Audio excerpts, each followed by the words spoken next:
it's the same thing. It's like it's not some people's. There cups is a of fine tea. line, I guess, where you're not, dropping the Da Vinci Code. I mean, but essentially, Yeah. just want to be more than Dr. Seuss. Yeah. You know for what I sure. mean? For sure. How do I say it again? Is it lumpia? Did I say it right? Yeah, there he is. Oh, yeah. All right. So for everyone that doesn't know, my mother-in-law made some lumpia for us. That's what's up. And Anton likes to call it lumpia, which makes it sound like Italian. Tomato. Yeah. Lumpia. What's going on, guys? It's Anton. Hey, this is Sav 10. And this is Lou Slugga. Hey, man.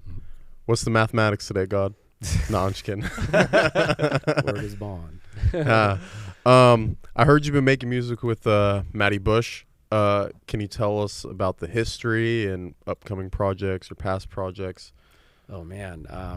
Yeah, the history. We go back. Yeah. I think so. I came to Sacramento maybe around 2007, maybe. I could be wrong there. But I ended up, shout out to Monotone. I met his brother when I was, at my job, and he introduced us, and then I started making music with him. That's where MLS came from. I probably skipping a question. No, talk about it. That's where yeah. MLS came from. And what's MLS? Like MLS yeah, is, really talk about like it. EPMD, essentially Monotone and Lou Slugga. That's really what it came down to. When we first, I think we had an album, and we had another group member at the time, and then I think we released it as Major League Spitters. So There it that's where, so that was part of it, but the foundation was always Monotone, Lou Slugga, because we kept it simple, like it's just us. So Yeah, I love it. when you see that, that's what it is. Yeah. But yeah, so with Bush, there was in West Sac, there was a teen center there, and there was a show that ended up, like, I forgot like the details of how it all came together, but so I apologize if I'm upsetting anyone, but Bush was part of like the artists there, and we were performing at all the little spots like Capitol Garage, the Distillery. Shout out Chuck Taylor, and I met him back then. So just doing all those shows, and then just kind of knowing, and then doing things on the internet, and then just supporting each other in that aspect. And that's just how, things happen. And then just from knowing them, you'd be like, hey, you want to drop a verse on this? And so we did songs here and there, but no actual projects that we're working on currently, but I'm always there if he needed a verse. So yeah, that's what's up. Yeah, it's the reason why we started with that question first is because Matty Bush is officially an unofficial member of the Look Cypher team. He helps us with the live shows and stuff like that. And he also helped us judge the current Look Cypher audition. Okay, yeah. And he gave you a very fair score. And your very fair score was in line with another judge's very fair score. And then there was 2 scores that were anomalies. And I wanted to talk about it with you. We talked about it on the phone. I asked you to call me, and I appreciate you giving me your time. Yeah, of course. Yeah, and no I was doubt. like, I don't know what's going on with this whole system, but we reserve the rights to put anybody we want on the Cypher, because this Cypher is about giving artists an opportunity, and those artists got bars. You have bars. That's why you're in the building today, no matter what. Appreciate it. I guess necessarily it wasn't their style or something, or like, I mean, your rap was like super deep, and like almost like I was like, he talked about the 12 jewels, and I was like, wait a minute, what is a 12 jewels? And then I was like, oh shit, bro, you're a 5%er. Well, right? No, but okay. that goes into I don't really like top 5s, but I just more would say MCs that influenced me when I, essentially like Wu-Tang and that all was stuff. a huge part of it. I mean, 12 Jewels is a song from the Gravediggers album. Oh, okay. So for the young ones, go ahead and look that up. But the song's called 12 Jewels. Shout out to RZA. Yeah. And, so I was just making references. It's about the 5% nation. Okay. I see what you're saying. So it's more about I was just shouting out Gravediggers in that aspect. So not really necessarily about that, but I always what did it for me was when I would hear something and then I would go look it up. Like Same. So Yep. like I didn't necessarily, naturally I wasn't into comics, but when I heard Iron Man and Tony Stark and all of that stuff, then I was putting things together on my own. So, them leaving it in the music and that aspect, that's where I would look things up for myself. Yeah. Like And where I could. You're referring to Ghostface, and Right. Yeah. Yeah. I guess this is a compliment because when you said a line, I couldn't tell you the word for word, but you said it and then you said it backwards, forwards and backwards, and it reminded me of like Nas's record where he starts did that. Rewind. Rewind. So did you pull like influence from that, or am I just making it up? I mean, I wouldn't necessarily say I did it because of that moment. But just as we all are as MCs, like in the scheme of writing, it just came up. Like I've never even done that before either. But I think a lot of the focus now is more on like obviously lyricism, but like real lyricism in terms of stuff that like you hear it once and then you understand it. I'm talking about things that are a little more deep rooted, things that are like, wait, what did he just, where you really have to go back and like pay attention to it. So that's where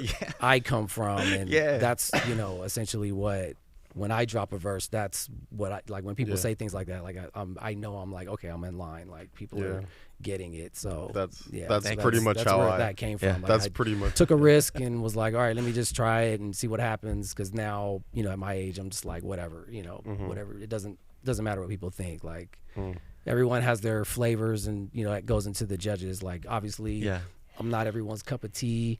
But like with the NBA, like people like LeBron, people like Jordan, people like all these other athletes, but they're still professionals at a top level. So it is what it is what it is. Yeah, that's definitely I could connect with like going through artist stuff and being like, what is that, and then digging in, and then now I write stuff where people have to understand it or they're not gonna get it, and it's the same thing. It's like it's not some people's. There is cups a of fine tea. line, I guess, where you're not, dropping the Da Vinci Code. I mean, but essentially, just want to be more than Dr. Seuss.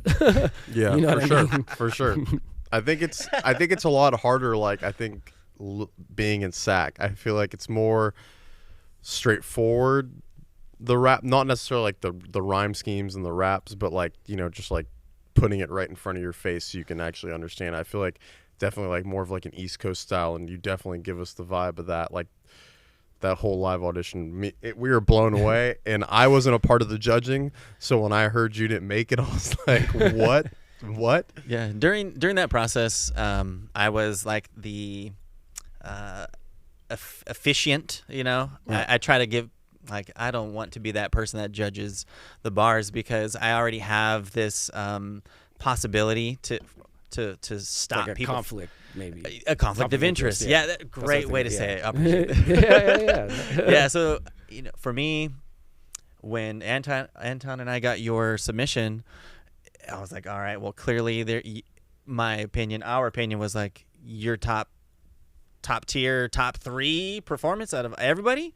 And then when you didn't make it at all, like in the top 9 or whatever, because that's how many slots we have. For everybody that doesn't know what we're doing, we were doing live auditions, submissions, and then we chose the top 9 to bring to perform live at City Sounds in Sacramento.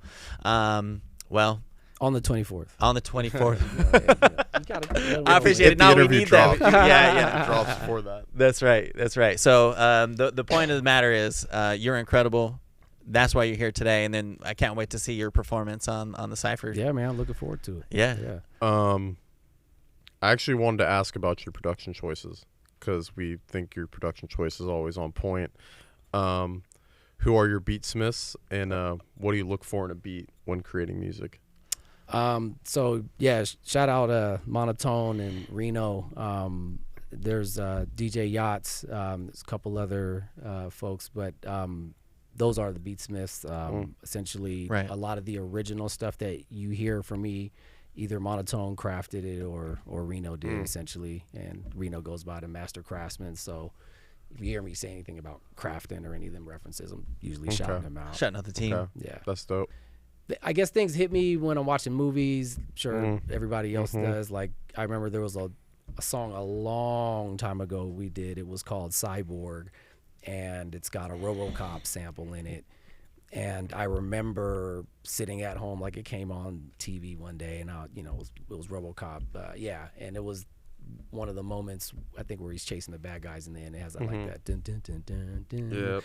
And I called up Mono and was like, hey, I got an idea, and told him about the part, and fast forward, he ended up crafting the beat. But it's definitely good when you have a relationship with a producer where you can just like say, even like when we talked the other day about the beat you sent me, like, where I was like, hey, you got something that sounds like this or whatnot, and the first one you send over, it's like right in line. So it's like always like feel like you speak in the same language. So with them, it's the same way. Like even with Reno, if I'm hearing I don't know, listen to music, something comes on, like I'll send it to him, be like, hey, check this part out, what do you think? And then he'll end up making a beat out of it. Actually, there's a song I have called Never Learn, and there was a sample that came from like a Whitesnake song. So he was able to manipulate that, and it came out good. So yeah, I don't know if you were triggered right now by the sample explanation. I know. So Anton, It's the same shit that I do. Yeah, he was like, he's like, no sample snitch, and don't say where it came from. Unless you're. It's still like I'll call up him and be like, "Can you do this for me?" Like when I watch The on Godfather, the older stuff, it Yeah. doesn't matter. But, when I watch like The Godfather or something like, or Black Republicans with Nos and Jay, it's like the same thing. That's When another he killed Don Fanucci, that plays in the background. Let's run through these real quickly. Your top 5 in no order. Top 5 rappers. So, yeah, I can't even do a top 5. I'm just gonna say who just spit out some rappers. Who spoke to me. So influences then. Cannabis is one of them. Planet Asia is another. This is just off the top of my head. So, man, most under the Wu-Tang umbrella. Let's just say that. We'll just call them. Oh man, we got. We'll just say Voltron for that one. Yeah, Voltron. Oh man. Hey, Most Def. I was literally about to say. Yeah, Most Def and Black Star. Most Def, Talib. Okay, yeah. We need one more. Rascas. We'll give Rascas some love there. That's a good one. I grew up on San Diego, but I've listened to West Coast stuff too, so it's not like, I know most might be like, he's East Coast bias, but no, I get it. Yeah. Well, this is your opportunity to talk to the audience. If you have anything coming up or anything dropping, camera 4 is yours. Just y'all can reach me, Slugga of MLS, SLUGGA of MLS on Instagram. You can reach us at Beatsmiths Music, Monotone MLS, and I don't really have too much coming up right now. Am crafting and working on hopefully inserting myself in some more ciphers, and we'll go from there. But well, let's shamelessly plug it now. So soon you'll see Slugga of MLS on Look Cypher in the basement. You heard it here first. All right, well, shit, let's get to rapping, huh? Right, yeah. This is Anton. Yo, this is Sav 10. And this is Lou Slugga of MLS. Yep, let's get to rapping, man. I appreciate you. Yeah, thank you. Appreciate you. Thank you very much. This is Lou Slugga. Thanks for watching my interview. Y'all check out the Cypher. Shining from weak flames, I'll snuff out your matchstick. These gun bars, y'all bluffing your tactics. Mean mugging, but forget ice grills melt under acid.